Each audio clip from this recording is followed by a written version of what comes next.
Hello, my name is HQ of HQ Reacts. Welcome to my channel. Please do me a favor. Hit the like button, share the stream, and click the notification button for new content.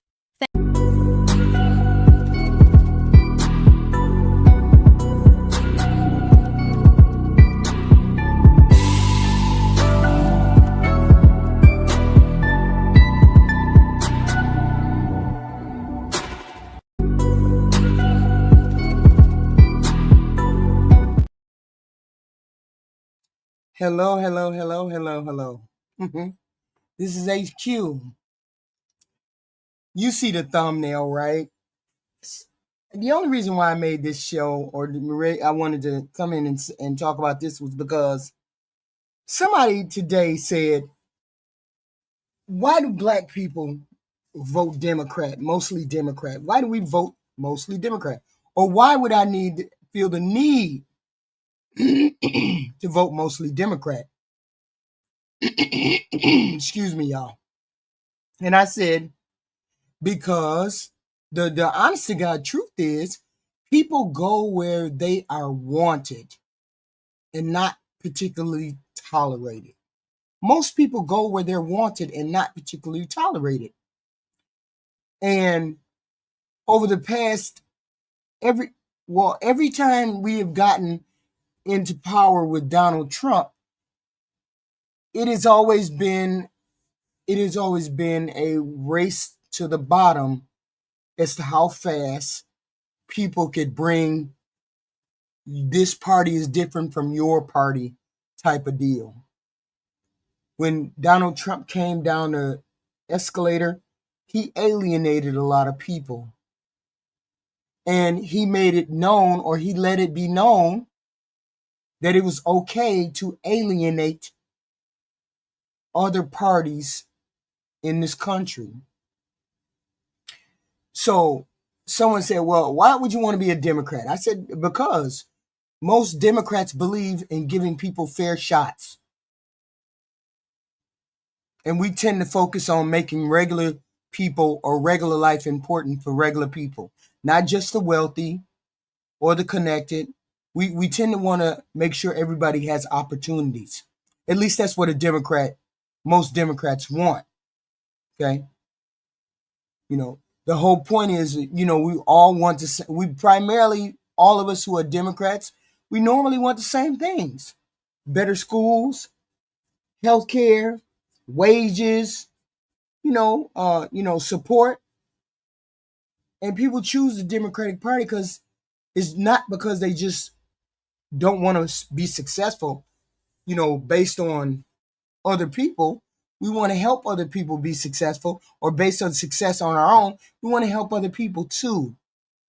Okay? And we in our party normally believes that the government should help most people by leveling up the playing field, okay?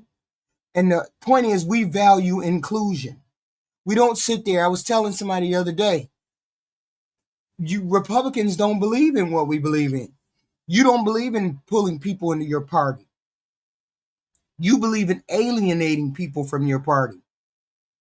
You don't want gays there. You want trans there. You don't want certain brown people there. You don't want certain black people there. Okay? That is exclusionary.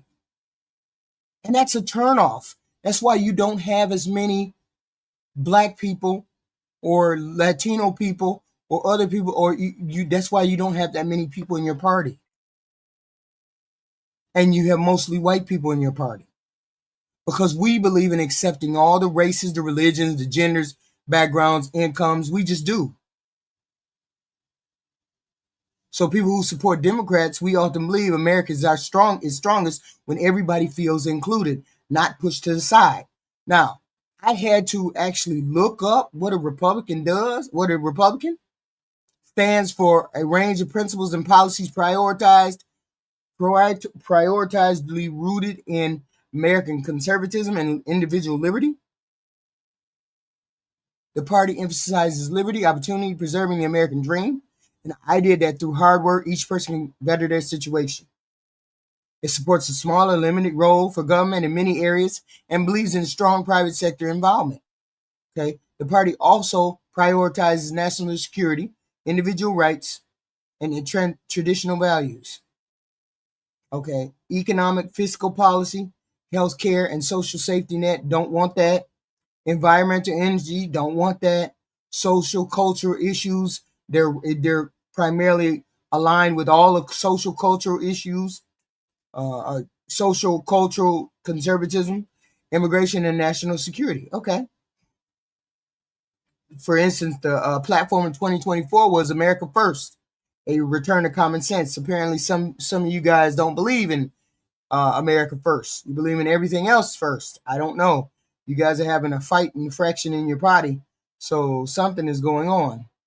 Okay, so it's large. It's a large party, but when we take into account the things that you say and the things that you do, we have a problem. Specifically, we had a problem with this. I've just never met him. Never seen one. Never met one in my life, right? Maybe I'll meet a unicorn sooner. Oh, and I agreed with many things you said during, in fact, probably more than most other candidates when you were running for president. But I still would not have voted for you because you're an Indian. If you were to say of the voters bloc, what percentage of the voter bloc agrees with her? So say in the Republican primary, it is a lot higher than I believed it was a year ago. Interesting. Yeah. I would venture to say that he's experienced, terrible comments in the past. But when he was campaigning, he's like, what? Racism? What racism? Even if you want to say that not all Republicans are racist, most of the most cartoonishly racist people in our country do vote Republican. I'm sure the boogeyman white supremacist exists somewhere in America. I've just never met him. I don't know why you didn't meet him, because they showed you his ass the other day. They showed you his ass a couple times, specifically right here. You are bringing change. I'll be 100% honest with you. Christianity is the one truth. Christian voices should be the main voice of America, and I want to know basically why you seem to be, and I don't mean to be horribly offensive, but why you seem to be masquerading as a Christian. Jesus Christ is God, and there is no other God. He is part of the Holy Trinity. Jesus Christ is God, and for you to say that to somebody's face, and yet they're always talking about, why does the Democratic Party stick to the Democrats? The Democratic Party sticks to the Democrats because of the things that I said. Because we believe in accepting everybody, races, religions, genders, backgrounds. Does those two people talking sound like they accept other people other than a Christian background, someone with a Christian background? Ramaswamy said, I never met racist people. You met them in the Republican Party. You did that. Nobody said anything about anything. You did that. You met those people. And they came right out and they told you. Check this out. But yet and still, people are always asking us, why are you black people over in the Democratic Party? Some of this stuff you don't see in the Republican. Nobody's saying that there's not racism in the Democratic Party, but we don't see it like we see it over in the Republican Party. You are definitely telling people that you don't want anybody in the party except white people. Hey everybody, Tim Miller from the Bulwark here with the Fingerling Trio. I heard it's got some feedback that maybe the N-word. These are emails. These are the emails that came out a couple weeks ago. So people can't say they didn't know. People can't say that they don't have racism in their party, because here it is, blatant on a young Republican website, a young Republicans, up and coming Republicans email. Just doing it all out in the open like nobody's business. And yet people ask the dumbass question, why would black people not come to the Republican Party? Because you have people in your party that do this.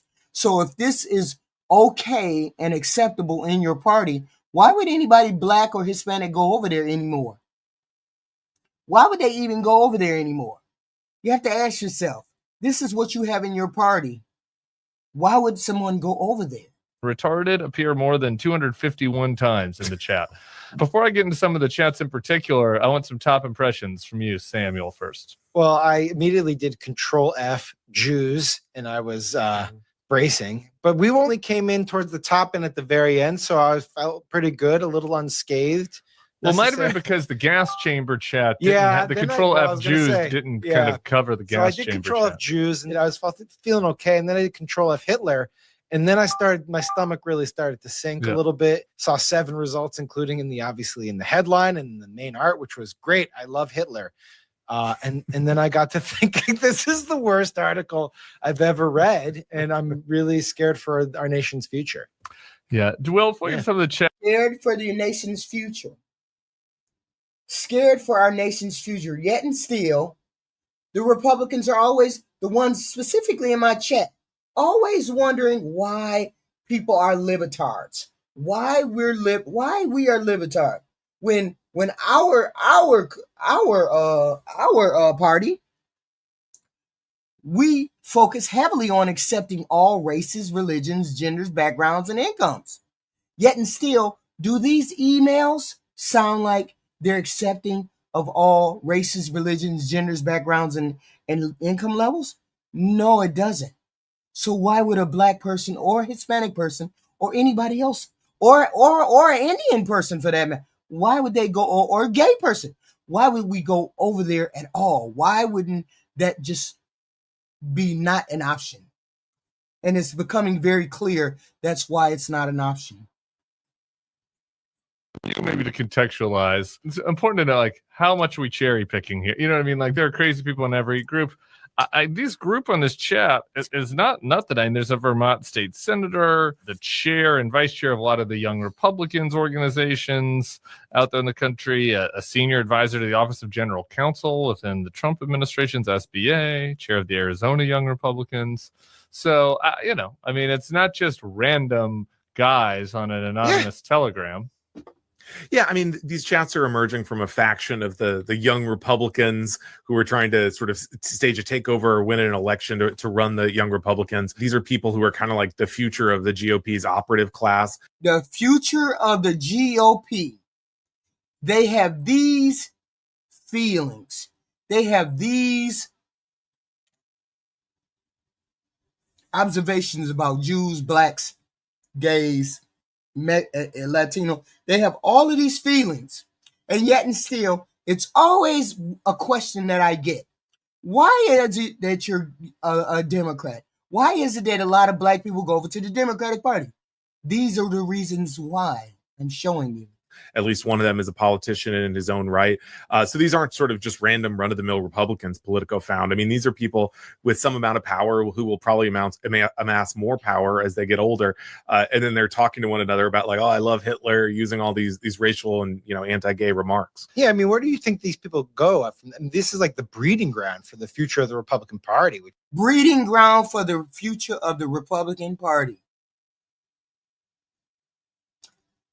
Breeding ground for the future of the Republican Party, meaning this is going to be the future leaders in the Republican Party, and you expect me to go over and have friendly conversation with people who call people the Jew word, the Otzi word. You expect black people to go over and have conversations with these people. You don't want us in your party. You're making it very clear. We're not wanted in the party, which is really what scared me. It's like, it's one thing if these were like, random college kids at TPUSA. No, somebody said in the chat, hey, Sassy, somebody said in the chat today, why you black people always over in the Democratic Party? It's because our Democratic Party doesn't do this. Our Democratic Party doesn't blatantly say racist and misogynistic things. Our Democratic Party, there's racist people in all parties. I get that. But the Democratic Party believes in certain tenets where they accept all races, religions, genders, backgrounds on the equal playing field most of the time. On the Republican playing field, they just use you until you're not able to be used anymore. gatherings, which I'm sure they are at TPUSA gatherings. Yeah. But it's like another thing if you're seating major Republican offices and then you're on Telegram talking how big a hard on you get watching gas chambers. It's fucking crazy. It is crazy. So let's go through a couple of the exchanges. This one is not the most outrageous, but I think it's a good place to start because it's kind of three of the main characters. They have plenty of straight men have plenty of opportunity in the gay part. Black America. I'm gonna ban you from my chat if I hear you talking about gay shit. We're not talking about gay shit tonight. Pictures of the chat. I want to read this exchange and then we'll pull up the pictures of these guys. Bobby Walker. I just think it's important. Bobby Walker is the vice chair of the New York Young Republicans. We got Peter Ginta, who is then a state chair of the New York Young Republicans. And then you got Samuel Douglas on here as well. He's a Vermont state senator. So this is an elected official. Bobby Walker first says a mutual friend dated this very obese Indian woman for a period of time. God. Peter Ginta replies she was not Indian. Samuel Douglas, the elected official, said she just didn't bathe often. I'd like to take a picture of this three. Oh, yeah, really good stuff. Ding Dong Trio. Speaking of the cupcakes. I will say, though, they did. These are three of the guys, three of the individuals that were slandering all of the Indian women, slandering the Hispanic guys, slandering the black whoever, I don't know, whether black people or whatever, the Jews, and these were the three main characters on the email.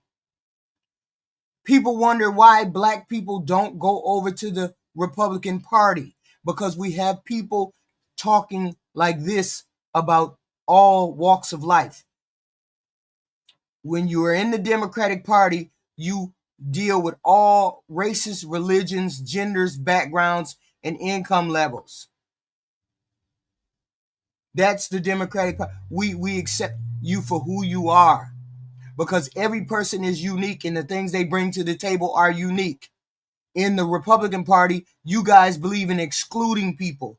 You excluded gays, you excluded transgender, you excluded brown immigrants, you excluded black people, you excluded people who had an abortion, you excluded all of these people to the point where the only people you say you want in your party are white Christian nationalist men. This is what you have been saying. This is what you have been conveying to the black people this past year, that you are unwilling to accept other people. You want to be stagnant where you want to be. Blacks, gays, Jews, you want to exclude all of those people. Nobody wants to be a part of a tent where they don't fit in. I don't go where most people don't go, where they're not wanted. Okay. Talk at one point about misusing their young Republican money to buy Ozempic, so maybe they're familiar with this issue. Or maybe not. Well, let me see. Like some watermelon and Kool-Aid with that. He says he likes being in Missouri because Missouri doesn't have flags. Are we sure? Yeah. I don't know. I mean, no. He said we don't want to be in Missouri because Missouri doesn't have gay people. We don't want watermelon and chicken because of black. These are all the stereotypical tropes that come from people that are not black or Hispanic or trans or gay or whatever. Nobody wants to go over there when they're talking like that. Nobody wants to go over there when they're talking like that. Okay? That's why people go to the Democratic Party, because Democratic Party, you don't have the headache of having to live up to this kind of nonsense. Okay. I looked in a mirror in a while, but you might see one. I don't know. Something to think about. It's hard to look in a mirror. Painful. What's he did? Where is this man? See, and I believe this is exactly what happened with the last election. You Republicans, what the Republicans do is they say, I don't like gay, I don't like trans, I don't like brown, I don't like immigrant, I don't like Hispanic, I don't like all these things. And then they push that agenda on other young men and other young women. They push it on to other people. And then other people get that same content. You know, the biggest swing to the Republicans were young men between the ages of 17 and 29. That was the biggest change in demographics that voted for the Republican Party in the last election. And that swung, now that is pendulum is swinging back, because now they understand, people understand Republican Party is not about inclusion, but it's about exclusion. Okay? It's about excluding people, not including people. And most people want to belong with a group that is normal, that wants to do normal things, that wants to deal with normal people. Okay? Most people do. And the whole point is people change. The reason why the man asked me, why are you a Democrat? I'm a Democrat because Republican Party is not welcoming to other people, other races of people. They are not welcoming to that. They are not welcome to people who are different from them. And there's all kinds of people on this planet. And if you just say, I just like Christian white males, then that's all you're going to get. Then go over there and deal with the Christian white males. What else? Talking in this. Was also one of the fellows, one of the other beef eaters from the other picture there, said of the NBA, I'd go to the zoo if I wanted to watch monkeys play ball.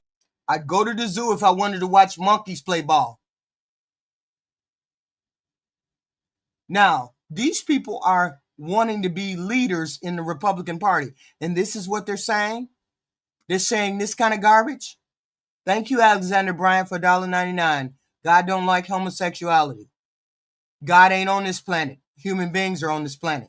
You have to live with human beings. So this is what he's saying. If I wanted to go to the zoo, I'd go to the zoo if I wanted to watch a monkey play ball. These are the Republican. These are the future leaders of the Republican Party.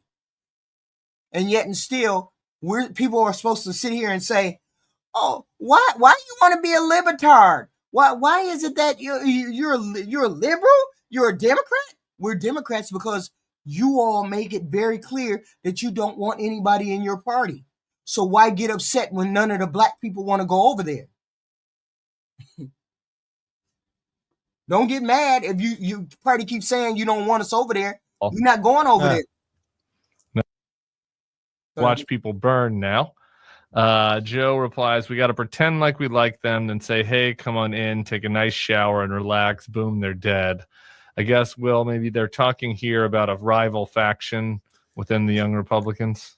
Yeah, and I mean, this kind of gets into the origins of this chat. I mean, these young Republican feuds. We've had decades of bitter and often very boring young Republican, college Republican feuds.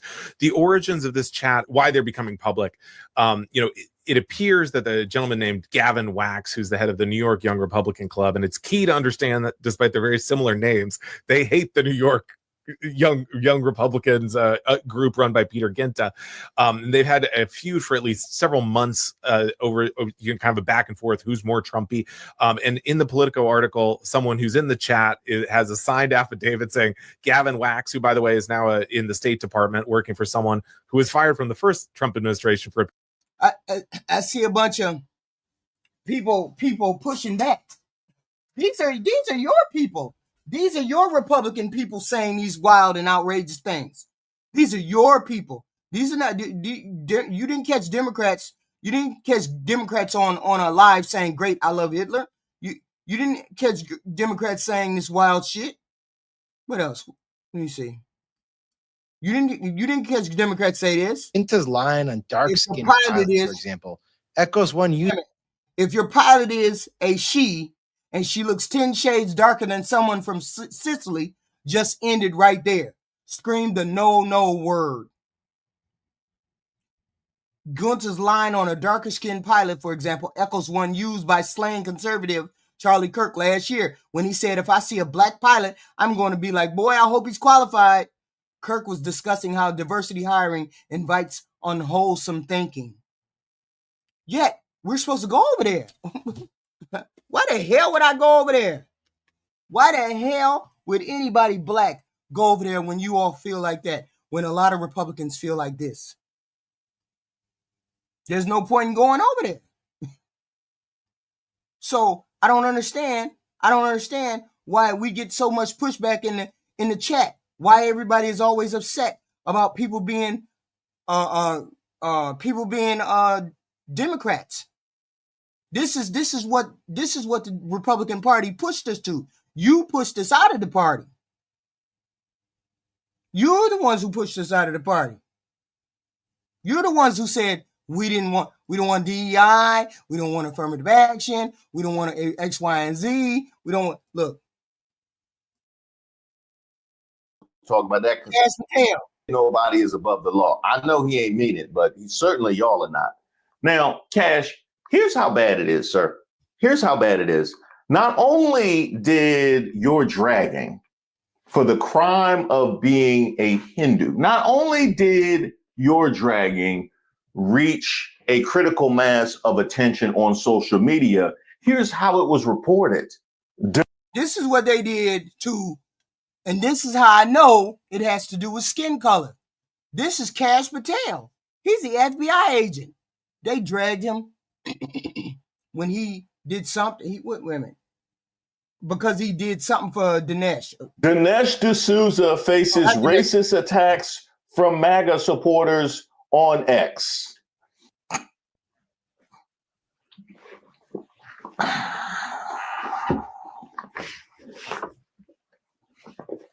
When you're ready to talk, we here. You know what I mean? When you ready to, we never get any sort of obituary or anything like that without that happening. So and they always use Danny Glover too. Honestly, they always use Danny Glover's photo for. Yeah. So, yeah. Cash Patel. Keep going. Committee, because of my personal information being released by Congress, I was subjected to a direct and significant threat on my life. And I put that information in the record. Now, let me ask you this, Cash. You were subject to direct threats on your life. Were these direct threats on his life? He is the FBI. He is the director of the FBI. He cannot even do his job because people are calling him Sand Ninja. They calling him names, kids' names, wife's name. Go back to where you came from. This is about not race. This is about why Black people, Hispanic people, people of color are not going to the Republican Party because you have blatant racists in your party that make it very well known that they don't want Black people and people of color in their party. They make it very well known. And that's obvious because every time one of them gets in front of a camera, Vivek Rajami or Patel, they receive all kinds of hate for no good reason. And yet people got the nerve to come into my chat and say, why are you a libetard? Why are you a libetard? What the hell do you mean? You all make it very obvious that you don't want anybody in your party except white males. What the hell you mean? I mean head of the FBI. I mean pick me. Cash Patel proves skin color doesn't determine FBI racism. The idea that only white people can be racist or that having darker skin automatically makes someone incapable of racist views is both logically flawed and counterproductive. It reduces complex human beings to their racial categories and ignores the reality of how prejudice actually works. It is indeed racist and factually incorrect to suggest that someone can't be racist because of their skin color or ethnic background. Evaluating people based on their actual statements, policies, and actions is crucial rather than making assumptions based on their race or religion. A personal background might inform experiences, but it doesn't predetermine character or beliefs. The head of the FBI may have been specifically nominated because of his known white supremacist allegiances regardless of his race or religion. And the problem is, every time you get a black person or an Indian person that tries to align with white people, they always get burnt down the road somewhere. They always get reminded that they're Indian or they're black. Kash Patel gets reminded that he's Indian every day. What was this? What was the garbage that happened to Vivek Ramaswamy? Hold on. Vivek Ramaswamy. No, not this one. Right here. Listen to this shit. What kind of shit is this? Here's a photo he posted of his son on the beach, to which the response was teaching son to poop on the beach. Here you got another photo with your kids, to which the response is, why don't Americans? Yeah, you got to get the hell out the door, Walter. You ain't racist at all. Get the hell out the door. Deport this Indian, amongst others. They really like to go. And then whenever he posts a pic, I'm confused. Why? I thought he was over there. I thought he was in the Republican Party. I thought he was one of y'all. No, I didn't think he was one of y'all. He thought he was one of you all. He thought that.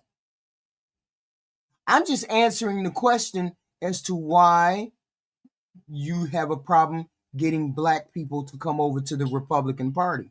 This is the question that I'm answering. I'm answering because A, you have things like those leaked emails, which really tells the tale about how people feel. We have a president who comes down an escalator and says that all Mexican people are trash and jailbait and come from prisons and X, Y, and Z. And then you have people who are high up in the government. They get kicked every time they put a picture online. If they're in color, then we see the desecration of strides in America for people of color, of people of Hispanic origin. We see all of these things being torn down. And I'm describing to you, these are the reasons why black people are not coming to the Republican Party. Go to pooping with the Indians, don't they? I wonder what's the, I don't know. That makes about as much sense as us in the watermelon. Everybody loves watermelon. It's delicious. It's very specific though with them and the pooping. Kash, where were you at all Christmas time? What, I don't understand. What's the pooping thing about? What is that about? So then we have this young man. Then we have Nick Fuentes, who is a big, gigantic part of the Republican base. And apparently he has millions of followers who think just like him. Because you're a super smart boss, you got that way because you're super bitchy black token. Like, it is what it is. So I don't know that anyone's ever told her that. But that's the obvious. And I'm kind of done with all the Uncle Toms. In a way, I'm done with all the Uncle Toms. I'm done with Jason Whitlock. I'm done with Candace Owens. I'm done with all the Uncle Tom token blacks. Like, you're not that smart. You're not even that conservative. You built your career on a grift that is now dead. You were hired when diversity quotas were a thing. You were hired when white guilt is the thing. I don't feel white guilt. I never have. DEI is over. So now you're done. You need to be fired. Like, you're done. Finally, I can agree with you on something, Nick. It's your boy CApone. That's what he said. And a lot of people agree with him. A lot of people do. I didn't say it. He said it. I didn't say it. He said it. Okay. Officer Tatum. Another person that's getting his wake-up call. Point USA. Now, Turning Point USA is founded by Charlie Kirk. We all know that Turning Point USA was a bridge for people like himself and Candace Owens, and also Blexit. And of course, Turning Point USA took in a lot of Jewish money. And that is when we really get into more of a deeper conversation. You see, Brandon Tatum criticized Black America and white liberals for years. But as you know, as an influencer, you kind of got to move with the times. You just can't talk about the same things over and over again.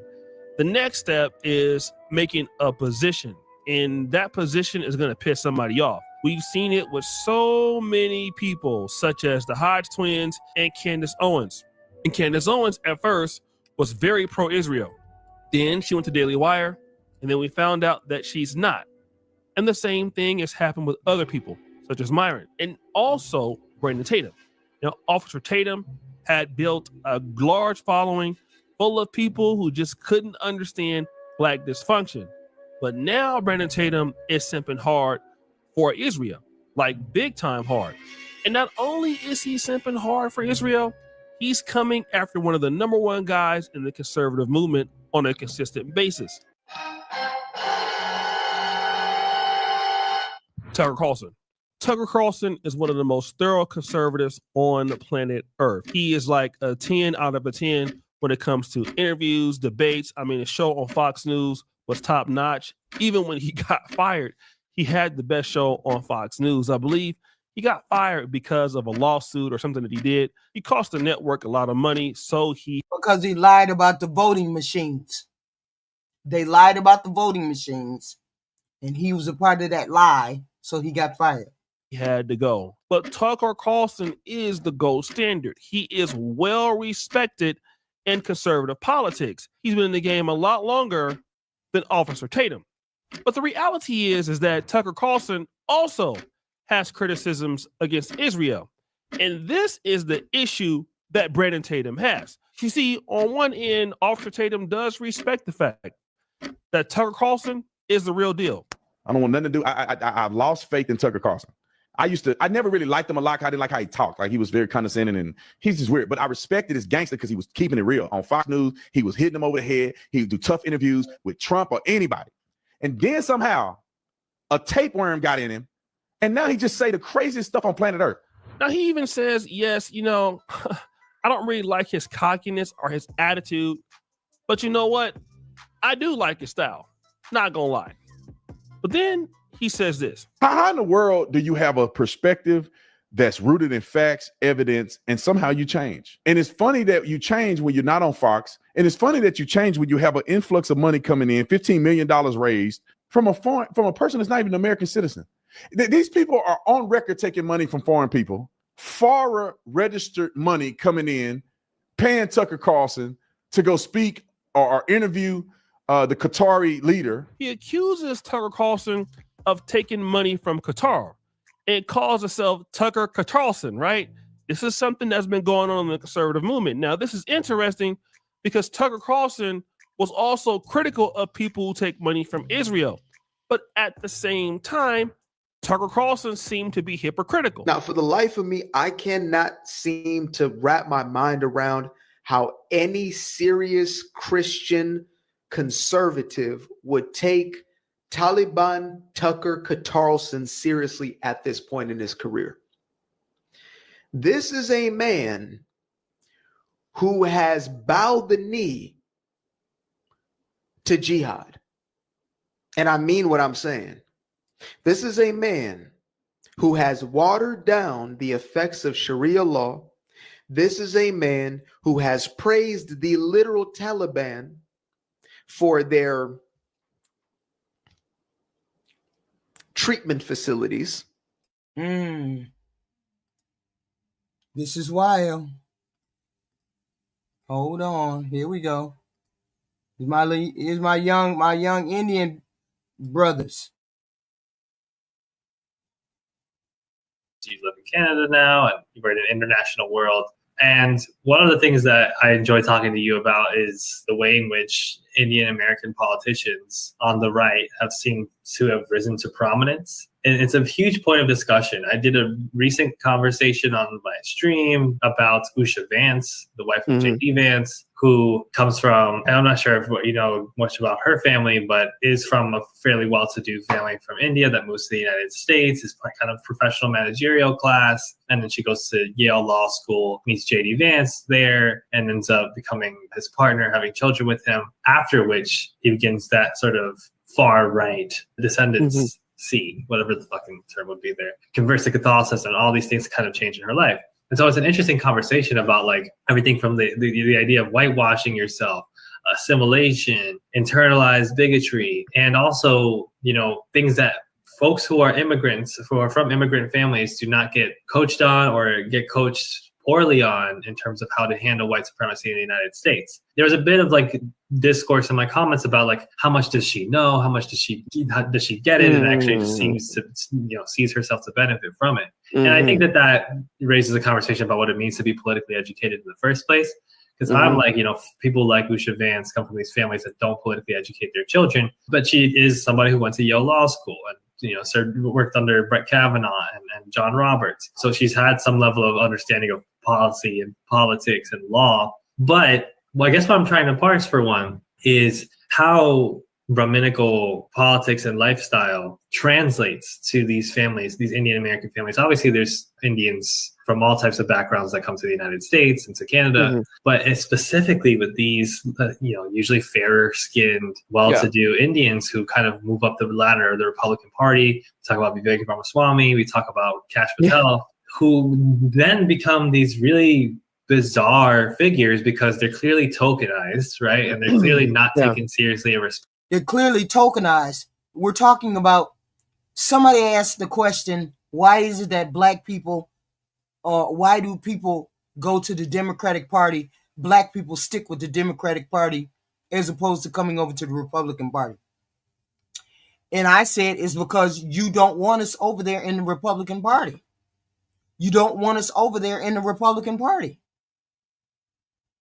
Every day we are reminded that you don't want us over there. We can look at Kash Patel and we can look at Vivek Ramaswamy and see that they tried to kowtow to conservative narrative over on that side, and they got kicked to the curb every time they tried to assimilate. Every time. Every time. And they continue to do it. But Vivek Ramaswamy is down in the polls in Ohio. Kash Patel has no respect as the FBI director. They're calling his kids X, Y, and Z. They're saying X, Y, and Z on X on every platform they have a chance to. You're not Hindu, you're not Christian, you're not X, Y, and Z. Why would anybody of color want to go over to the Republican Party? That's the topic of this conversation. These are the reasons why black people will not be going in mass over to the Republican Party.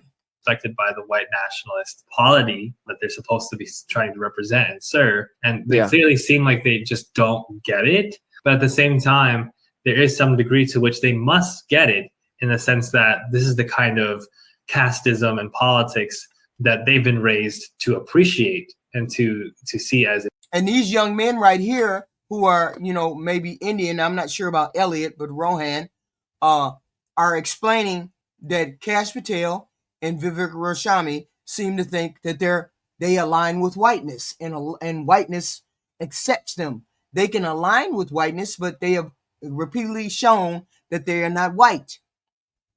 Repeatedly shown that they are not white. And yet and still they have a disdain for people in the Democratic Party. I don't understand why, when you know you're not accepted fully. Well, maybe you think you're accepted fully over there. Because see, here's the thing. A lot of people think just because you pull your shit up by your bootstraps that you're equal, you're always going to be equal. And this is what people, this is so weird.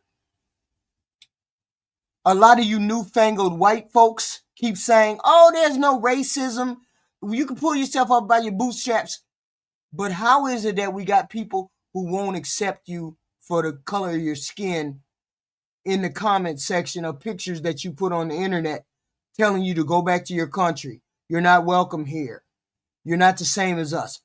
How is it that there's not a level of superiority? Why is there not white privilege?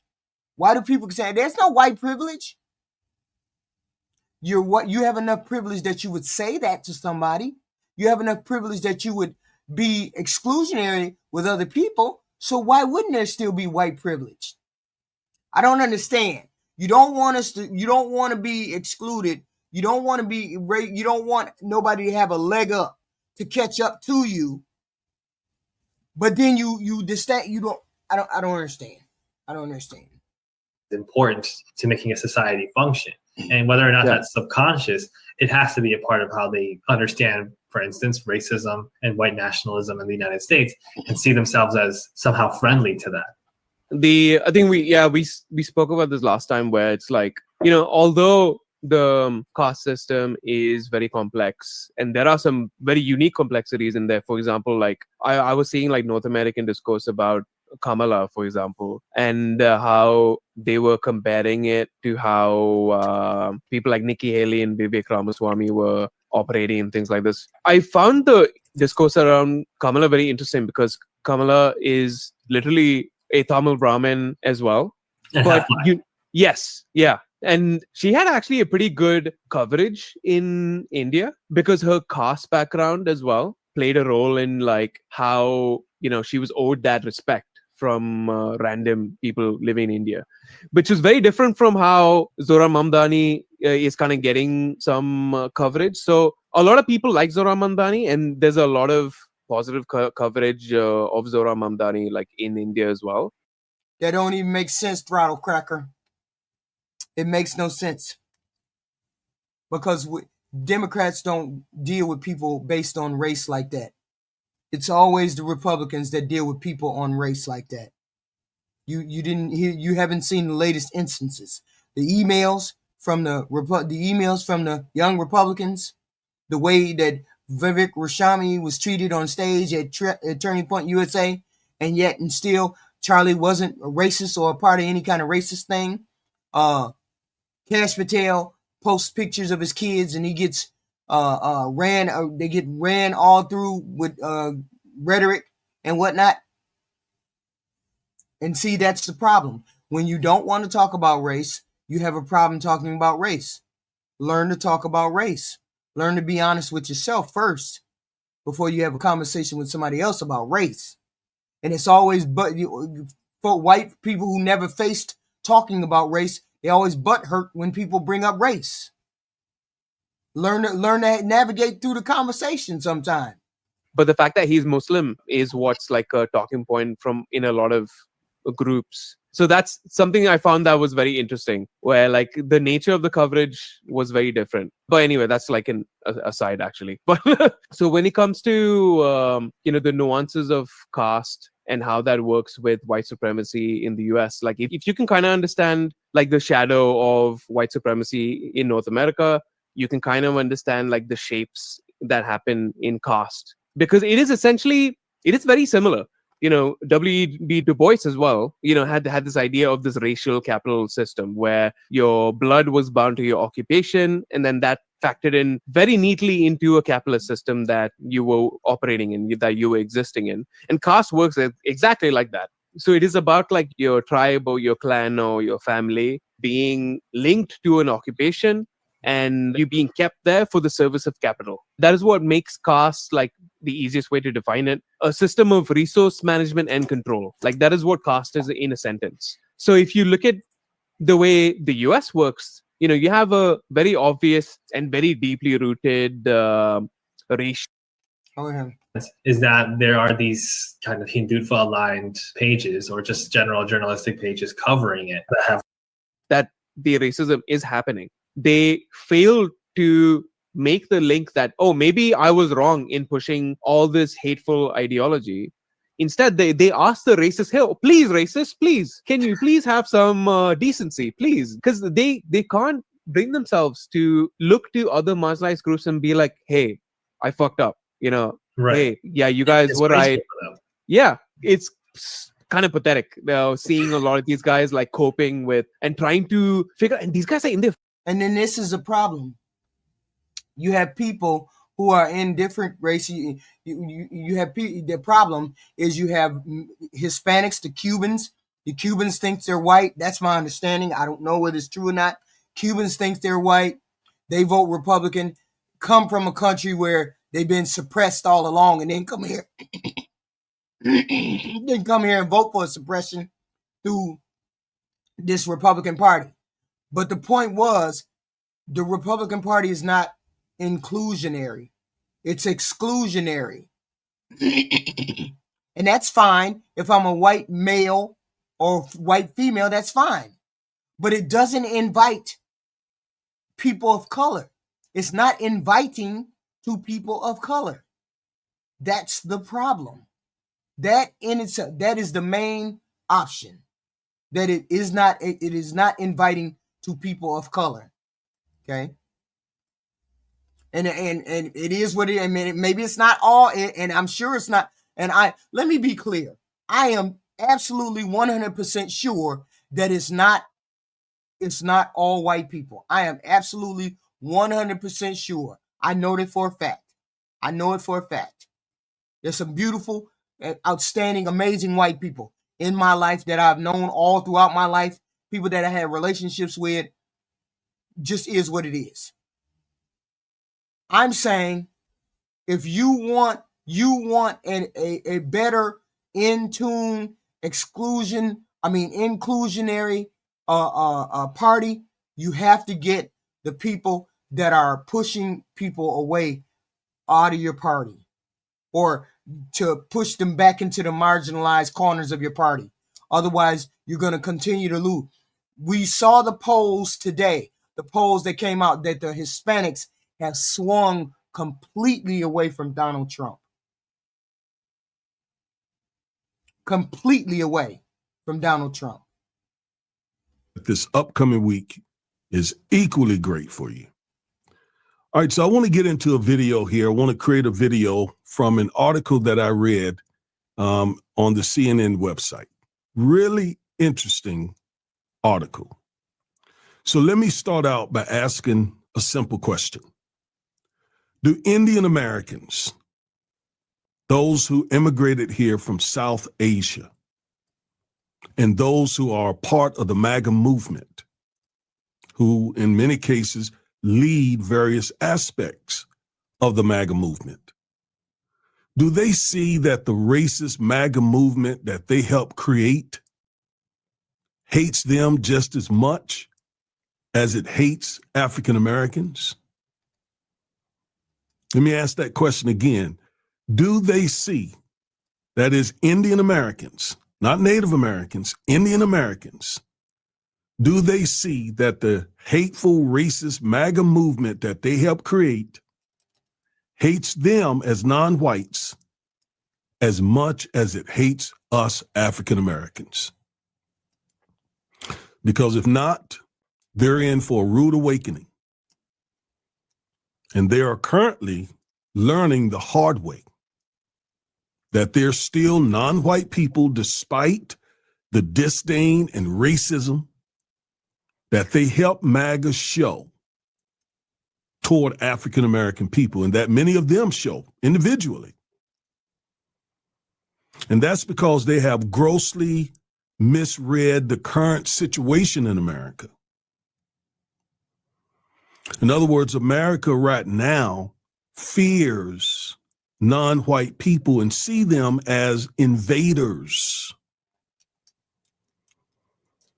But even before that, for decades, instead of showing African Americans respect and appreciation for the work that we did, which led to them being able to come into this country and experience all kinds of prosperity, they showed us disdain, disrespect, a lot of racism. They started attacking us in order to show loyalty. What exactly throttle? What exactly does Antifa have to do with MAGA, and what does MAGA have to do with Antifa, and what does that have to do with what I'm talking about? You see what you just did right there? To white America, we were easy targets. So the easiest thing to do is to start, again, attacking Black Americans who historically and currently are the main targets in this country.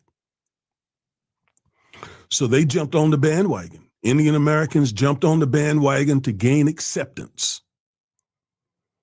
And so they started doing stuff like denying racism, excusing racism, practicing racism themselves. Like Nikki Haley, former UN ambassador, presidential candidate. What did she say? She said, America has never been a racist country. Despite 250 years of slavery, 100 years of Jim Crow and current day systemic racism, she had the gall to say that America is not and has not been a racist country. Amazing. And the person who's currently over the Civil Rights Division of the Department of Justice, she is working to weaken voting rights. Despite MAGA promoting all kinds of anti-immigration fear and hate. And then there is Dinesh D'Souza. I introduced you to him for some of you who didn't know him already.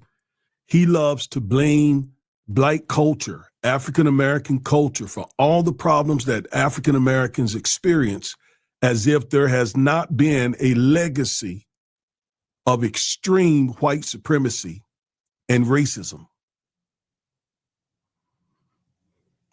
And then we all remember, Ann Coulter told presidential candidate Vivek Ramaswamy that yes, she liked his rhetoric, but she still would have never voted for him because he is, quote, an Indian. In other words, he is not and cannot be a WASP, a white Anglo-Saxon. Yeah, she's a shock jock. She's a shock jock. But the thing was, the initial question was, somebody asked me, why is it that Black people don't go over to the Republican Party? And I said I needed to form an answer to myself as to why. Why exactly would we not go over? People only go where they're appreciated or they want to go. If you're not Black, you can't speak for me. You can't speak for Black people. So don't give me your explanation. I'm speaking for most Black people. I'll say that. We're only going to go where we're appreciated. We're only going to go where ideas may be thought out, fleshed out. Some of our interests are made. There really is no interest over in the Republican Party except, wait a minute, I saw this the other day. Wait a minute, let me read this. It was the Republican Party. They said, pull your bootstraps up, pull yourself up by your bootstraps. This mess. Okay. Pull your boot. Okay. It could be a bad deal for Republicans. Why go into being a Republican? I mean, why a Republican? Let me see. It's a pull yourself up by your bootstraps mentality. Okay. And I said, that's fine. Most people do. See, this is the biggest complaint about Democrats. This is the biggest complaint. People say Democrats want handouts. There it is. Democrats want handouts. It's not a handout. It's never been a handout. It's been a safety net. It's always been a safety net. A safety net is not giving people free things. It's making sure people don't fall through the hoops, through the cracks when life gets hard. We care about our fellow man. That's the whole point of the Democratic Party. Everybody can lose a job. Everybody can get sick. People face hardships all the time.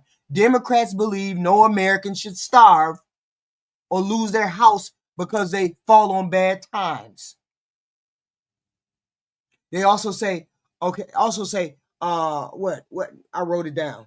Most help. Okay.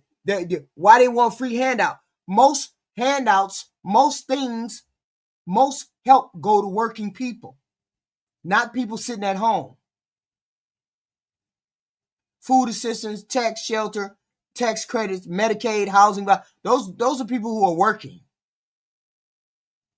No, Keenan Wibley. Republicans are no closer to Jesus than Democrats. Every person is each person is each individual. I would beg to differ that I'm closer to Jesus than most of you guys are. Because Republicans, you don't stand for anything. You hate. You're the party of hate. That's the problem.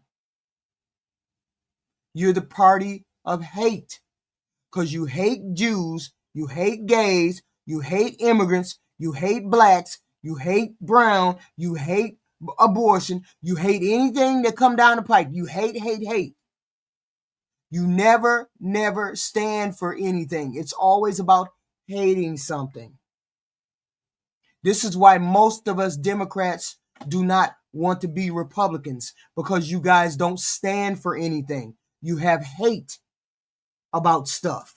It's always we don't like the abortion, or we don't like gays, or we don't. It's always about what you don't like. It's never about what you want. Okay? And people always ask me, what do you stand for? I stand for helping the poor, the homeless, the elderly, the sick, the poor. I stand for those 4 or 5 things. Particularly, what Democratic group believes in helping other people? Not the Republican Party. Not the Republican Party. You just don't.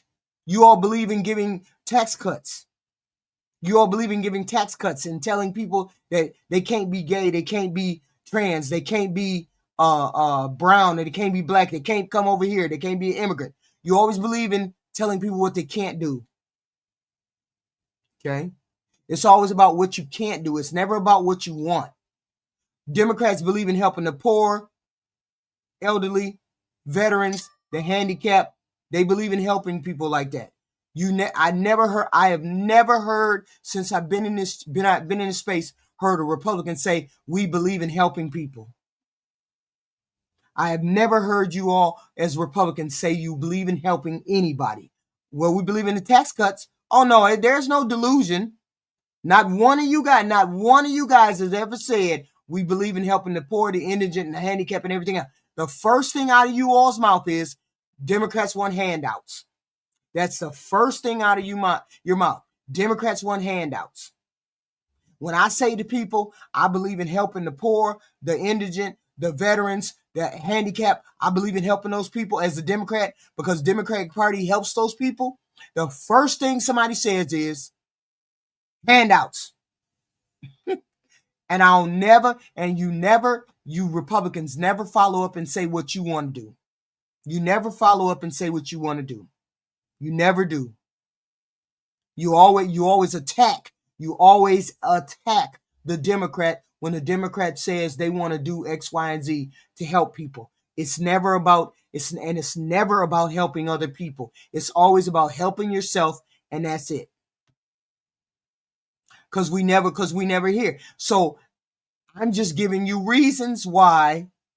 I'm just giving you all reasons why Democrats we don't understand you. We don't know what you stand for, that you don't stand for. I personally don't believe you all stand for anything, because you never stand up for anything.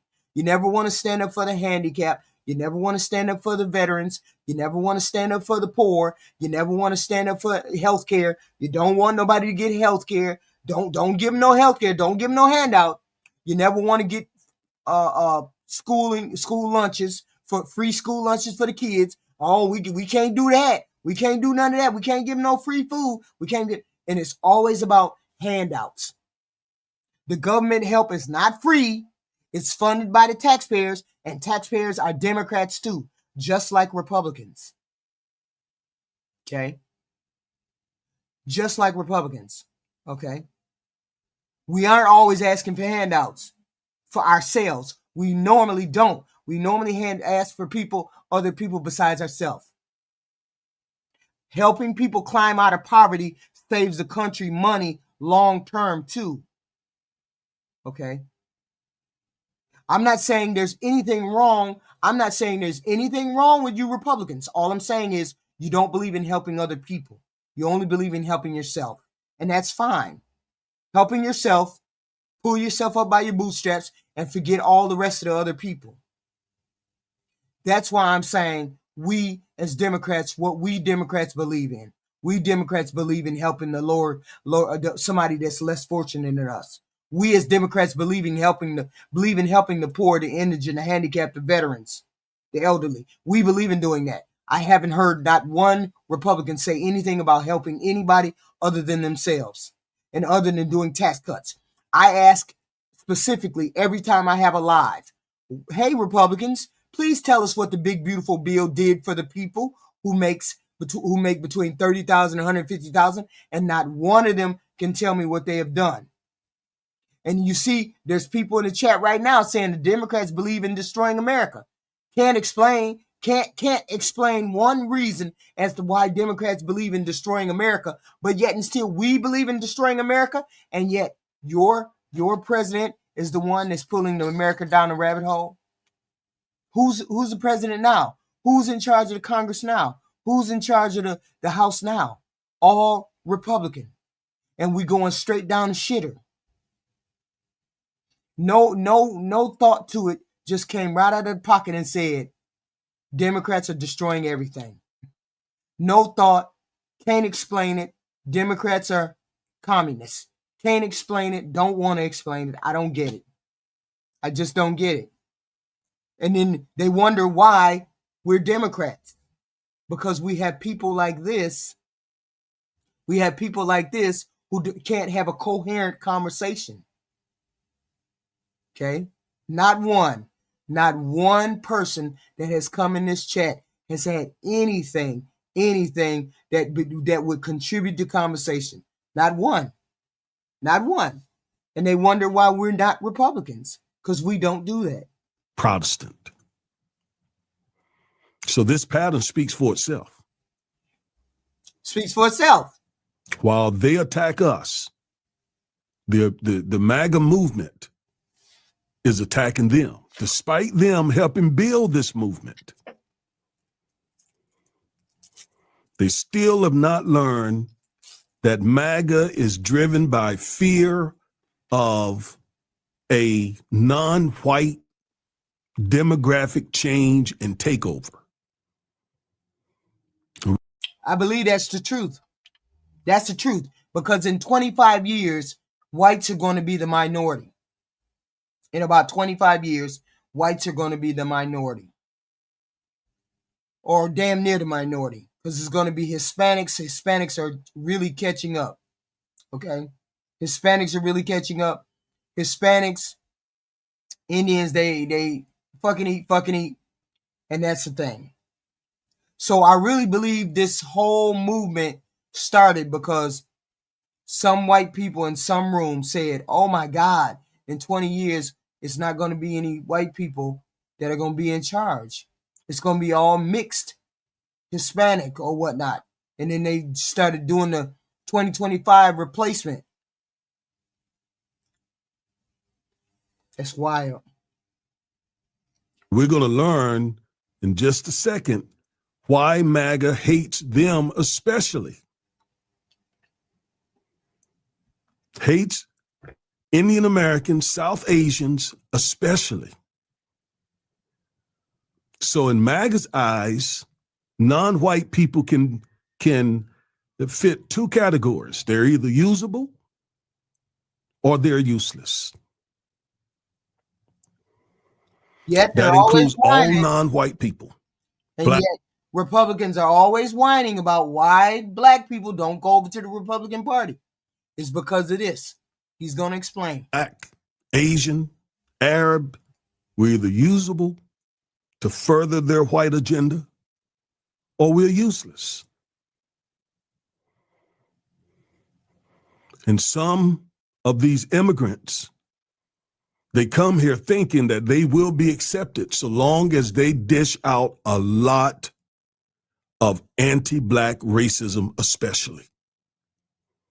But that is not enough to gain them acceptance, especially not in this political climate, because of the very movement, the very MAGA movement that they helped build and lead.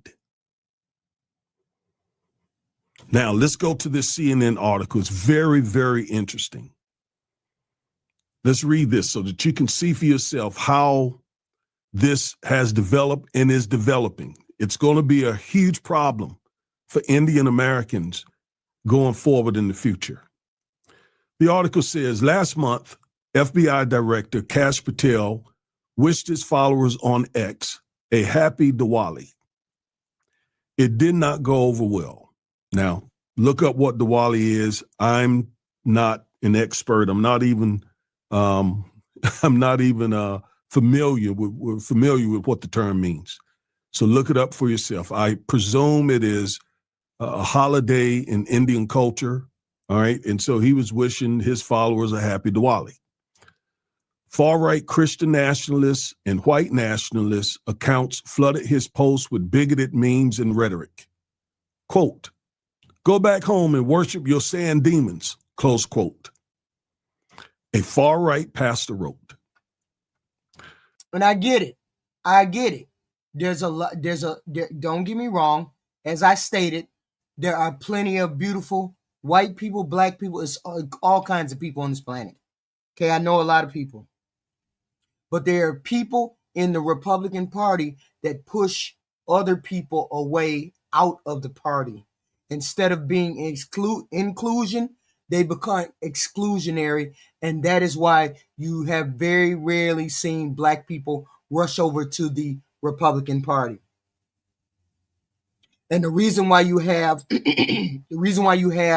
Indians, Cubans, you have people like that, is because for some reason they feel as though they're white, even though white people don't look at them as being white. Kash Patel and Vivek Ramaswamy is finding that out. The whole point is you have people in the Republican Party that are pushing the other people away. It just is what it is. Quote, "Get the F out of my country," close quote. Read another reply. Said another one, quote, "This is America. We don't do this," close quote. These responses, some of which were seen millions of times, were on the tamer end of the spectrum. In other words, there were even worse comments. Similar hostility followed Diwali greetings on X from former UN Ambassador Nikki Haley, the woman who said America's not racist, never been. Former presidential candidate Vivek Ramaswamy, who sort of smirked when Ann Coulter said something disparaging about blacks. An assistant attorney general for civil rights, Harmet Dillian, who again is working as I speak to weaken voting rights for blacks, as well as posts about the holiday from the White House, the State Department, Texas Governor Greg Abbott, Arkansas Governor Sarah Huckabee Sanders. Yes, we saw the biggest movement of men, period, go from the ages of 18 to 29, go over to the Republican Party because of the propaganda that was perpetrated online by the Rogans, Joe Rogans, the Charlie Kirks, the Nick Fuentes. Yes, there was a whole bunch of them that popped over to the Republican Party. Now ask yourself, why are they swinging back away from the Republican Party? Because they never were voters in the first place. They were fare thee well voters. They never were real voters in the first place. And now they can stand aside. They can stand to the side and see what's happening. That's the whole point. Okay? Because of the propaganda that was online. Most young men are online and they heard all the propaganda, all they wanted to hear about Donald Trump. He's so cool. He says what he wants to say, X, Y, and Z. Then you got the Joe Rogans, you got the Nick Fuentes, you got the Charlie Kirk, you got them all saying, oh, Christian values. Those lefties like gays. They like trans. They like brown people. They like immigrants. They want all these people in there. And now they're running away from the Republican Party. So, no, it means nothing. Now you may ask, why, if MAGA is so racist, is the White House, the State Department, Texas Governor Greg Abbott, Arkansas Governor Sarah Huckabee Sanders, why are they saying Happy Diwali? Because again, keep in mind, so long as Indian Americans or any non-white group are doing the bidding of white supremacy, they're usable. They're usable, especially by these folks in these high up positions, governors and so on. But the base, they tell the real story. That tells you really what they think about these folks. Let's keep reading. Some Indian American conservatives seem shocked that segments of the political right are now aiming at them. Why are they shocked? That's why I said in the beginning, they badly misread the room. White Americans are fearful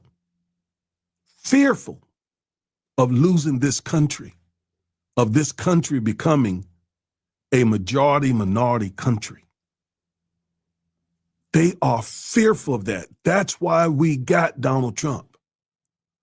That's why we have MAGA. But they thought, so long as they were sufficiently anti-black, they would be seen as different. They would be seen as different than blacks and Latinos. And even some Latinos and even some blacks try to gain acceptance this way. But it will never work. It'll never work. When Democrats won big on election night, Ramaswamy advised Republicans to cut out the identity politics, saying, we don't care about the color of your skin or your religion. We care about the content of your character. Close quote. And that's garbage.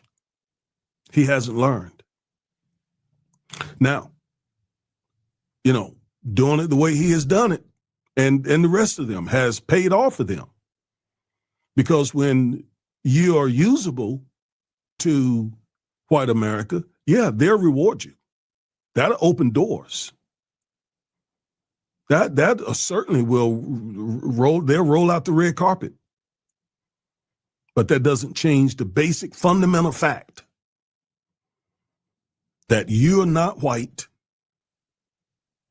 and that you're doing what you're doing to further white dominance. And if you're okay with that, he's talking about Kash Patel and Vergashami, and what he's saying is the truth. Kash Patel is useful as long as he's doing what he's being told. Vivek Rashami is only useful. He got expedited out of the White House. Donald Trump hasn't endorsed him as a governor for Ohio.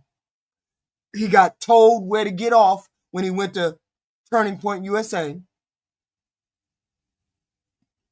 Why is it that we wouldn't think that he would get turned on? He has brown skin. Turning Point USA told him to his face. Turning Point USA told him to his face. Why are you pretending to be a Christian when you're really a Hindu?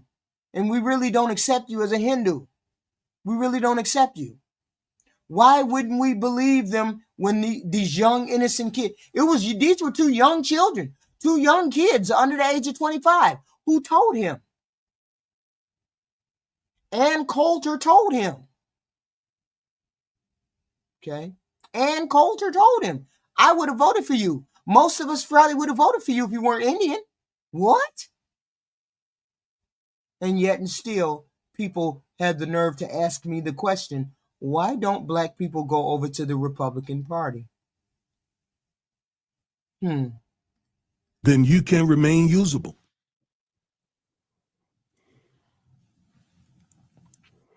After one ex-user said that the existence of Indians disgusted him, Dinesh D'Souza, the right-wing commentator who had peddled racism against Black Americans for decades, mused, quote, in a career spanning 40 years, and I might add, of anti-Blackness, I've never encountered this type of rhetoric. The right never used to talk like this. So who on our side, you're not a part of what they're doing, D'Souza. What more do they need to tell you? You never were. You were simply usable. See, this is not a discussion about who, what, when, where, and what. This is a discussion about a question I was posed to today. Why are you on the Democratic plantation?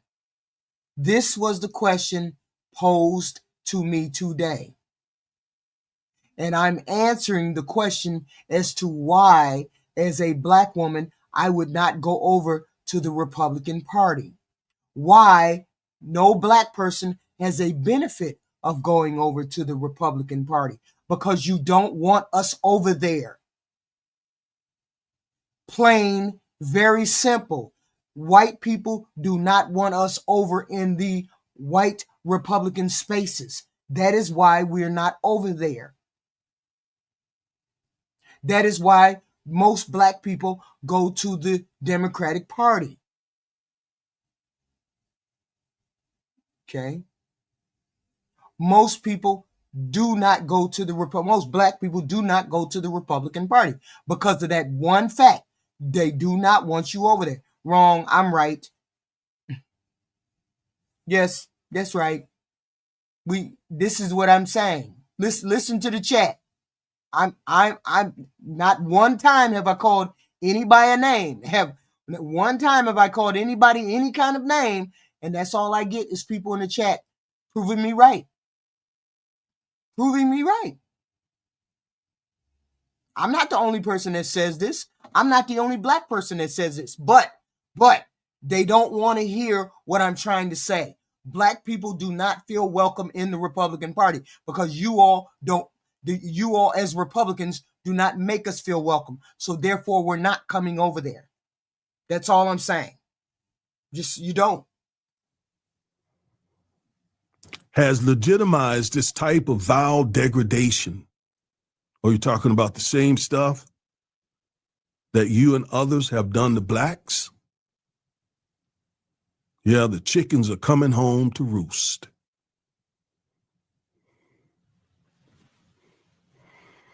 But the truth of the matter is the chickens have been roosting the whole time. These folks were just deluded. If they hate us, they hate all non-white people. And that's what these folks are learning. And keep in mind, this is an Indian American who wrote this article. She goes on to say, this type of degrading rhetoric is not new, but it's increasingly prominent from the political right, MAGA.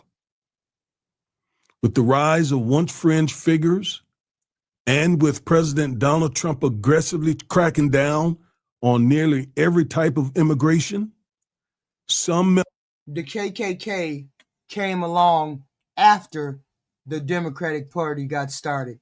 The Democratic Party did not start the KKK. The KKK did not start the Democratic Party. That's a lie. So let's please correct it.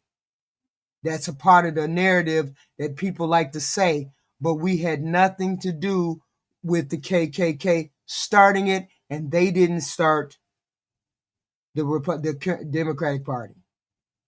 Just wild. I don't understand how you all come up with these wild ideas like that.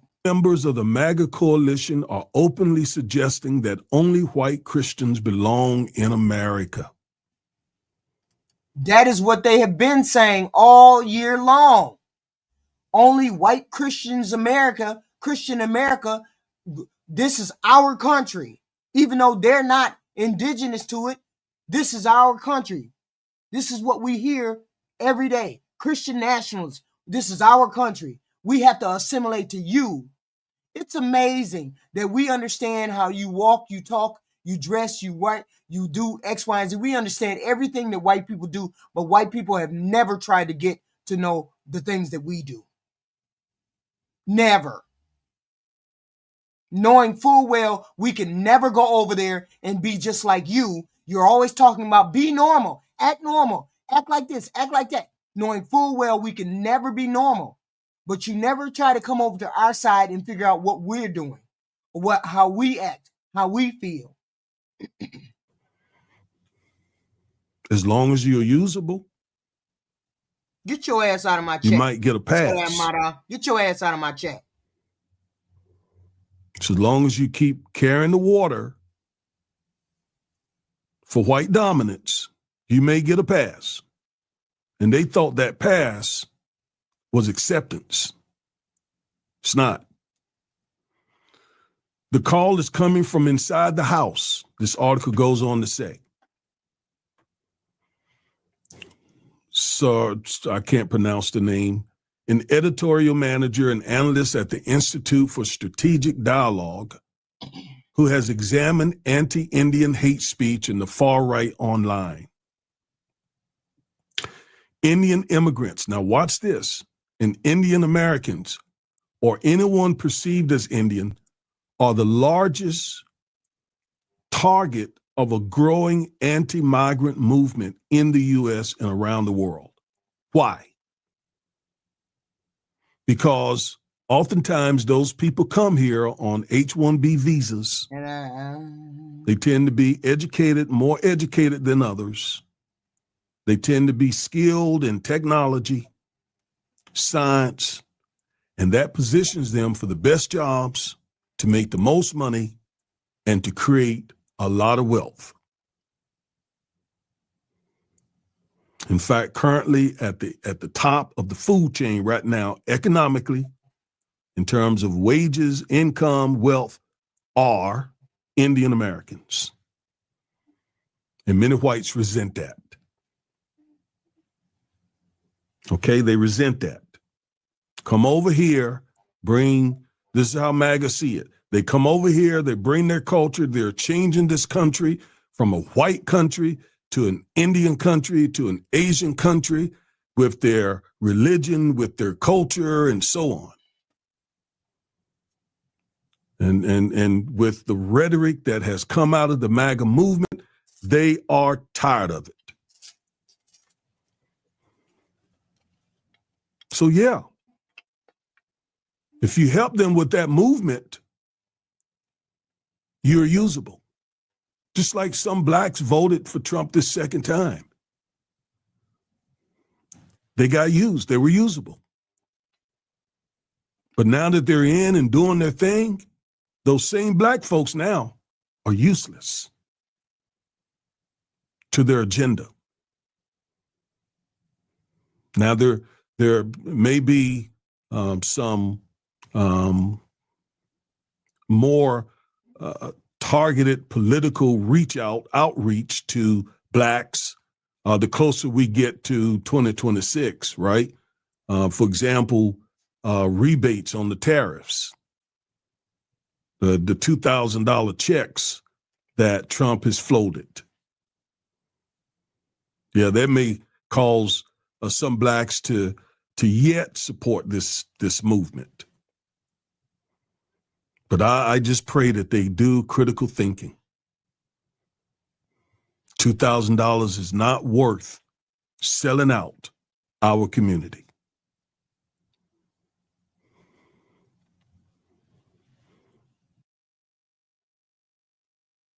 The KKK was not founded by the Democrats, or the Democrats did not start the KKK.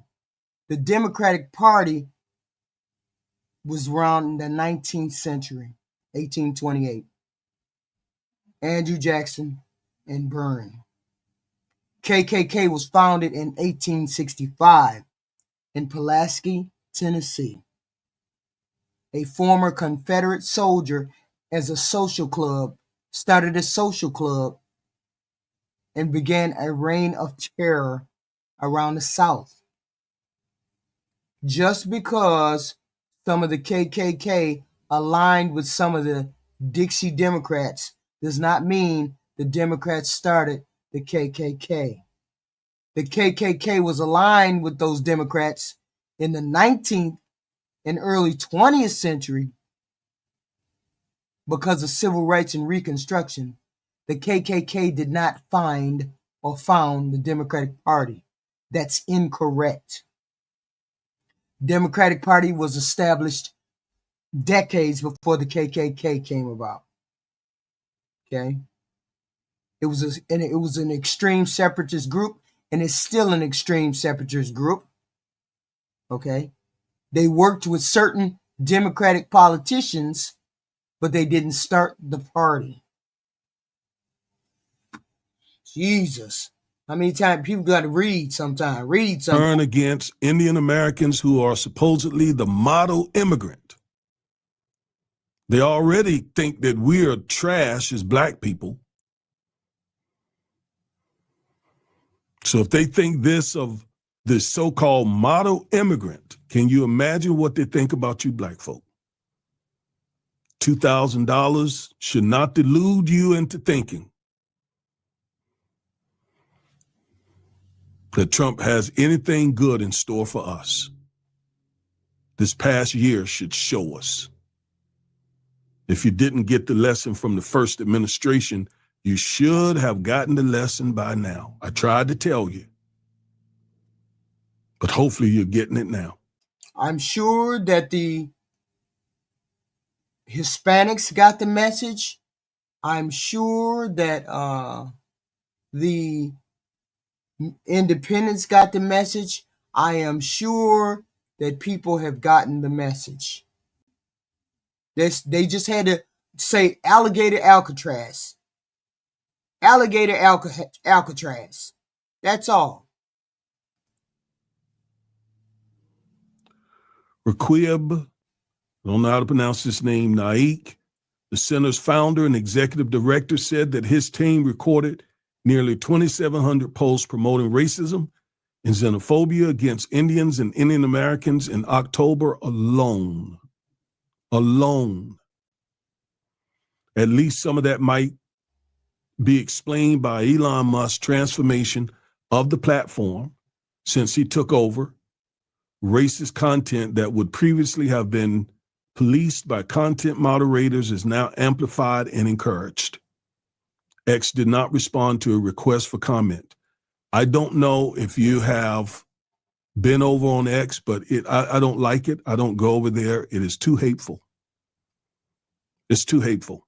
And I don't want to waste my time with that. As with the Diwali outrage, these attitudes flare up at times when India or Indians are in the news.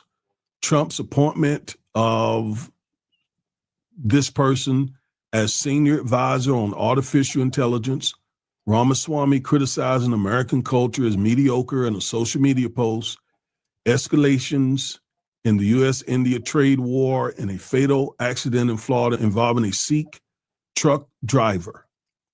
But the most consistent anti-Indian bigotry online focuses on the H-1B visa program, of which Indian nationals are the biggest beneficiaries.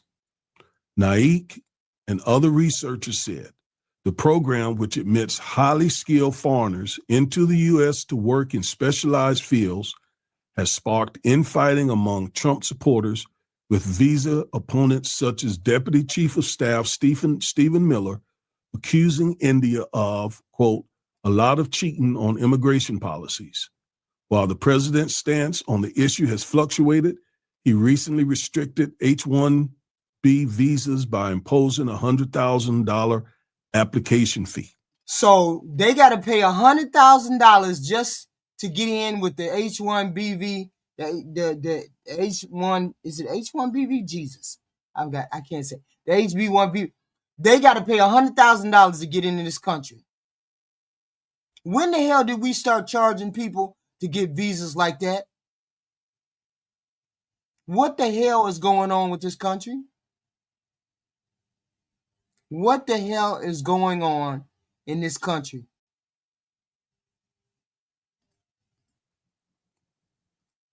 You see how this is playing out? Far-right accounts and actors now routinely frame Indian immigrants as scammers who are depriving Americans of high-paying jobs and call to deport them. Yet, Indian Americans are in leadership roles in MAGA, in Trump's second administration, and are helping implement all these anti-Black policies. Yet the very movement that they help create and help lead hates them just as much. And as far as immigrants are concerned, hate them the most. All right? So, they accuse Indians of... But for some reason, they seem to think it does. For some reason, they seem to think hating blacks makes you white. But a lot of people got their wake-up call this summer. They got their wake-up call with this president. Okay? Now, the point is, we didn't turn into Republicans because of what we hated about the Republican Party. It's not that we hate the Republican Party. It's just that the Republican Party does not represent our views and what we want to do. It just doesn't represent our views as Democrats. Okay? We don't believe in pulling ourselves up by bootstraps and then leaving other people behind. We don't believe in doing that. There's things that we believe in doing. We believe in a safety net, helping people, elderly, handicapped, veterans. I have not once had one person in this chat say, what did the big beautiful bill do for them? Here we are. We're the most, yeah. And you're the one who keeps releasing emails with your leading Republicans saying racist stuff. And you're the one who keeps leaving racist things underneath Kash Patel and Rashami's pictures. Those are Democrats. I don't think so. They're Republicans. Christian nationalism, presumably. Because that's all that hangs out on X. So no, Democrats are not the most racist party. The most racist party is the Republican Party. Otherwise, you'd have more black people over there. No, we don't have any fake oppression. There's no oppression whatsoever. From your picture, I'm assuming you're a white male, so you don't know what oppression is. So please, shut the fuck up since you're a white male and you don't know what oppression is. Of hiring only within their caste or ethnicity, invoke stereotypes about Indians being dirty or smelly, and highlight behaviors like eating with one's hands as cultural backwardness. It isn't just far-right trolls who invoke these tropes. During the recent New York City mayoral race, the independent campaign of former Democratic Governor Andrew Cuomo released, then quickly deleted, an AI-generated attack ad. Yeah, there's plenty of black Republicans. There's white Democrats. What's your point? But you're going to find them overwhelmingly in the Democratic tent. Okay? Overwhelmingly in the Democratic tent. The reason why black people don't go to the Republican Party is because you all make it very clear you don't want black people in your Republican tent. You make it very clear that you don't want black people or brown people in your tent. When it comes down to it, when it comes down to the basics and the necessities, you don't want black or brown people in your tent. I can't. I don't know how else to say it. Nobody wants to go somewhere where they're not wanted to be. Nobody wants to do that. When you have the racist, what about the racist emails that we heard? What about the bullshit with Charlie Kirk? What about the shit that Donald Trump said? All hit black and brown people wrong. All the things they did and said hitting black people wrong. All hitting black people and brown people in the wrong way. And I only answered the question that somebody posed to me today. Why are you a Democrat? I said, because your Republican Party doesn't want me over there. That's why I am a Democrat. I am over somewhere that wants me to be over there. Sure I am. Of course we are. Of course, it's the Democratic plantation. What else? What else could it be? It couldn't be that you all have racist, misogynistic, entitled human beings in your party. It could not be that. It couldn't be that. It couldn't be y'all. It's got to be us. It's got to be us. It can't be that you have racist emails that get leaked. People saying they're white Christian nationalist party. It can't be none of that. It has to be something wrong with us that we didn't want to come over to be a Republican. It has to be. Yeah, because they're all Republicans. Y'all hit the like button, subscribe button, share button, please and thank you. Like button, share button, subscribe button. Everybody knows what they do when they go to a stream. They hit the like button. Why is it everybody has to tell people to hit the like button? Okay. Sure. This is what I get. You can't come over and have a normal intellectual conversation. It always has to be that I'm the one that has the low IQ. It always has to be me has the low IQ. It always has to be me. It cannot be you. It cannot be you. Okay. Take it back, Fred. Do whatever you got to do. You all hit the like button, the share button, subscribe button, like, share, subscribe button. Unless people just don't want to have, there's no honest conversation with you guys. There's no honest conversation with you guys. You can't have an honest conversation with you guys because you get upset the minute somebody tells you that you're not perfect. The minute somebody gets up and tells you that your party, there's an issue with your party with pulling people of color into your party. I'm telling you, there's a problem with your party pulling people of color into your party, and you get mad at me because I say that. No, somebody asked me why I was a Democrat and why black people don't vote Republican. And I said, because Republicans don't want black people in their party. No, you don't have to, Knowles Bradford. That's all you got to do is go somewhere else. Nobody asked you to come over here. What the hell? What the hell?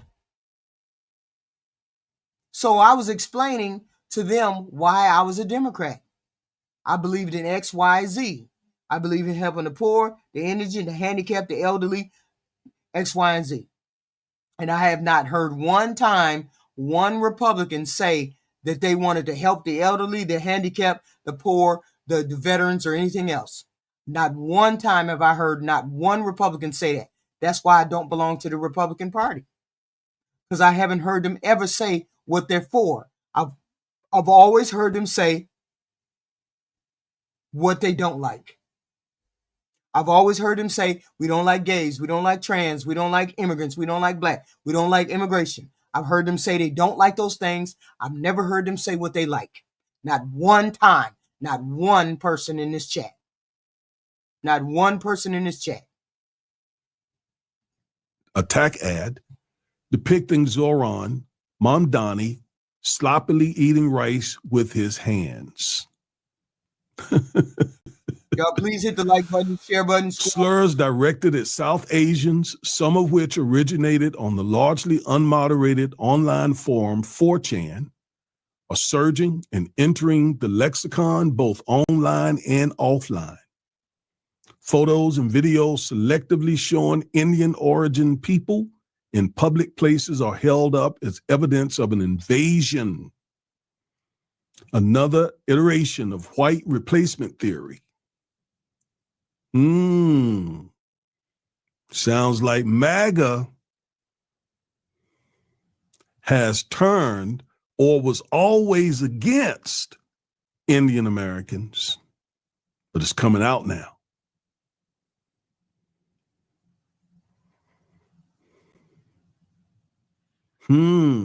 Very interesting. These attitudes didn't emerge in a vacuum. Even before Trump was first elected, powerful figures in his movement, including Steve Bannon and Miller, were referencing the 1970s novel, The Camp of the Saints, as a cautionary tale in the book. A favorite of white supremacists, a fleet of Indian migrants led by a feces-eating farmer invades France and overthrows the Western world. Wow. Yet, to be accepted, to be a part of something that they never will be accepted and a part of, but for that, for the illusion of that, they will unleash all kinds of anti-blackness. It seems like if you're the target of racism, you should know better than to be racist.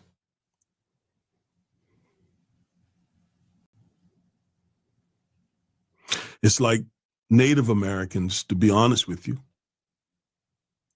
who were colonized and genocide, yet they enslaved blacks. And many of them continue to support far-right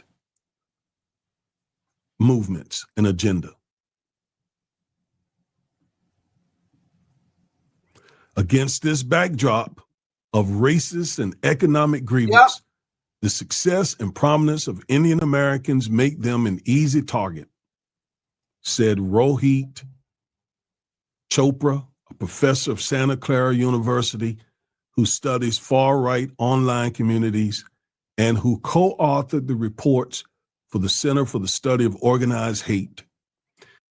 He's describing the hate that Vivek Rashami and Patel found online when they went online, and they belonged to the MAGA side. Apparently, they belong to the MAGA side. Now, my question is this: if they belong to the MAGAs, why is it that they catch so much flack for being Hindu from the MAGA crowd? Why is that? They catch so much. If they're so inclusive, why do they catch so much flack being Hindu, Ramashami and Patel? Why is it they catch so much flack? They catch so much flack. They're in the news all the time as catching something. Why are you here? You're not a Christian. This is Christian. They went to Charlie Kirk's organization and they blew him out of the water as being a fake Christian, and they couldn't stand him. Like they couldn't stand him. No, Graham, don't spread that rumor, Graham. Most of the deaths, the political deaths that are coming out of here are young white males. Don't start that shit, and they come from far right. Don't start that shit. Look at the police report. Look at the FBI reports. Don't start lying. Okay? And the whole point is, I was asked the question, why am I not a Republican as opposed to a Democrat? I said, because the Republicans don't want people of color in their party.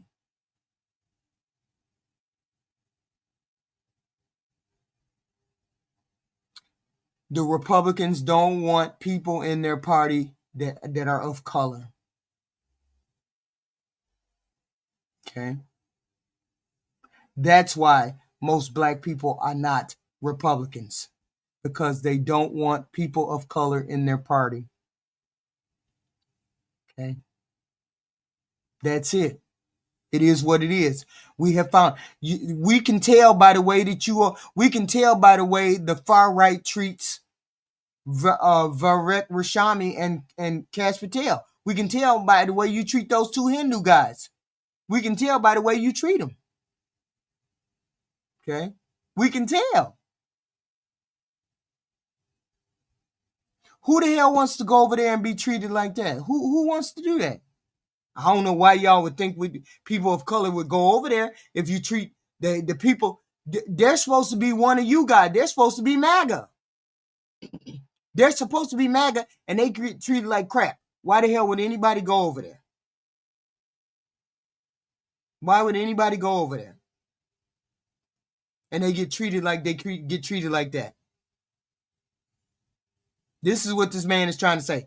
He's saying you're having a headache online because of the way they're getting treated. Business, medicine, and academia. The public image of the Indian community has been that of these basically successful tech professionals and CEOs, Troper said. And the Indian community and Indian American community significant plays up that image too. This image certainly doesn't reflect all Indian Americans, a religiously and ethically diverse group that includes U.S. citizens, legally authorized visa workers, international students, and undocumented migrants. But his long simmering resentment against affluent Indian Americans metastasized into a demonization of the entire community. Troper said there's a danger that this could inspire real world violence. Look at this. Look at this. I could read more. There's more here. Go and read this article. But I think I will stop here. This is a long article. It's a very good article. Thank you to you, Elizabeth, member, for 7 months. Happy birthday, HQ League Q. Thank you. Thank you very much to you, Elizabeth. I think this part here is interesting, though. This part here having to do with Vice President J.D. Vance. Yes. So as we know, Vice President J.D. Vance's wife is an Indian American. Okay? So they're in high places. In very high places. And unfortunately, they're using their positions quite often to help the very people who hate them hate us.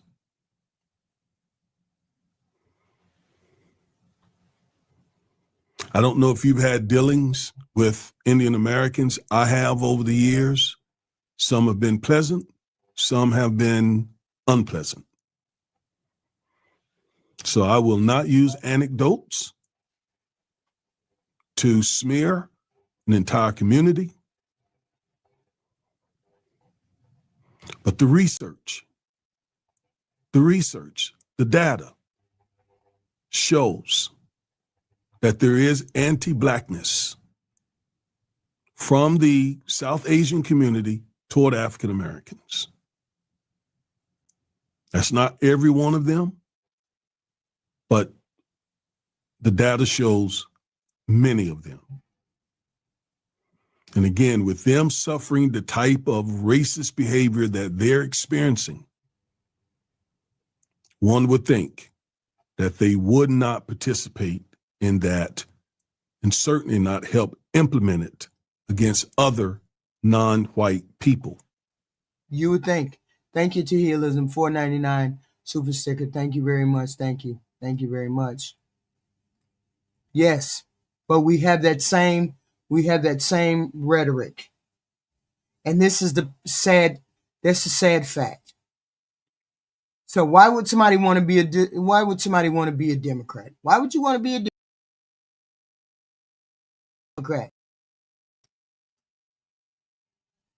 Okay. We wanted to help our fellow man. And we wanted to be included in the voting process. We believe in helping people who struggle. Okay? It's not about handouts. It's about helping people when they're down. Getting free handouts, that's not what we like. We don't do that. But we definitely don't tell people to pull yourself up by your bootstraps. Okay? I'm a proud black Democrat too, plant-based man. They can't tell me. I have asked ever since I started this channel, what has the big beautiful bill done for you? White, black, Hispanic, it don't matter. What has the big beautiful bill done for you? What has the Republican Party done for you? This year, all this year, they've had a whole year to do whatever they needed to do. I have not seen one thing done to help the fellow common man. And when I ask the question, I always get this backlash of things. You know, I get the backlash of, oh, you Dems are this, you brainwash, you KKK, and you're all this and that. But you never come up with a solution. You never, and nobody has been able to put in the chat. I read them off to you. Handicapped, veteran, elderly, poor, disabled. Those are the 5 things I believe that the Democratic Party wants to help and wants to prop up and wants to make our country better by helping that demographic of people. I haven't heard from the Republicans yet as to what they want to do to help the people. What their party does to help the people. Yeah, the kids too. Definitely the kids. They don't want to give them free lunch. They don't want them to get health care. Don't want them to get nothing. It's all handouts. Like it's coming out of their pocket for real, for real, for real. But we already have a social contract. So you have already agreed to give money to these people. So when you are down on your luck, the money is there for you. That's the whole point. And I'm saying to you, as a Democrat, as a middle Democrat, a central Democrat, these are the things that we stand for. Most Democrats start out wanting to help people and doing for their fellow man. I don't know what you Republicans believe in. I always say you guys don't stand on anything because you never come up with wanting any. You hate. You hate the gays, the trans, the browns, the immigrants, the immigration, the Muslims. You hate all of that stuff. You hate everything. It's never about what you want. It's never about what you want to do. It's never about what you want to help. It's always about keeping somebody out, keeping somebody down, withholding something from somebody else. It's never to help anybody else. And this is why I'm not a Republican. Okay?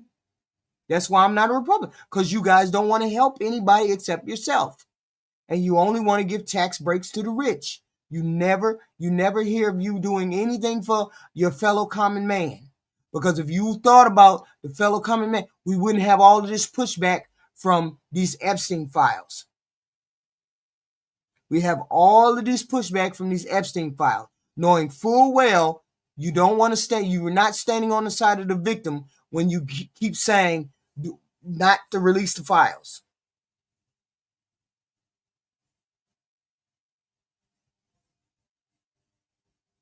Y'all wild. As usual, I got the goofy MAGA in the chat. We got the goofy MAGA just screaming out. Bunch of toasters. A bunch of zombies. Just a bunch of zombies.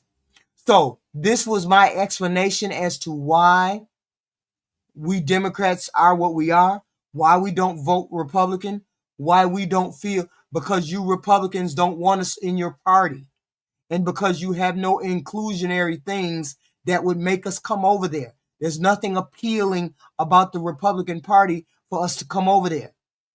You want to pull us up by our bootstraps. You want us to support ourselves. We do all of that. You don't believe in anything else. So there's nothing that you stand on. There's nothing that you stand on. Okay? When you begin to stand on something and you tone down the racist tone of your people that are in your party, like your young Republican people, like your president, like your dog whistling Nick Fuentes, like those people, when you tone those people down, you may get more people to come to your party. But for now, nobody's coming over to your party because it's had racial undertones and nobody likes that. On top of the fact that you guys don't stand for anything. On top of the fact that the Republicans don't stand for anything. And I haven't seen it yet. Nobody's put it in the chat. I know all of you aren't racist. I know that. I know that. I know that. I can logically say that. Can you logically say you don't think all black people are dangerous? Can you logically say that all people aren't ignorant assholes who commit crime? Can you say that? I can say that. A lot of y'all need to check y'all biases. You really do. You need to check what you think because the way you come in here and you talk to me tells me that you have no respect for another person. You come right in here and say whatever you want to say and don't concern yourself about what you say. I have not denigrated one person that came into this door until you push me off. No, you need to check your head. You need to check your biases.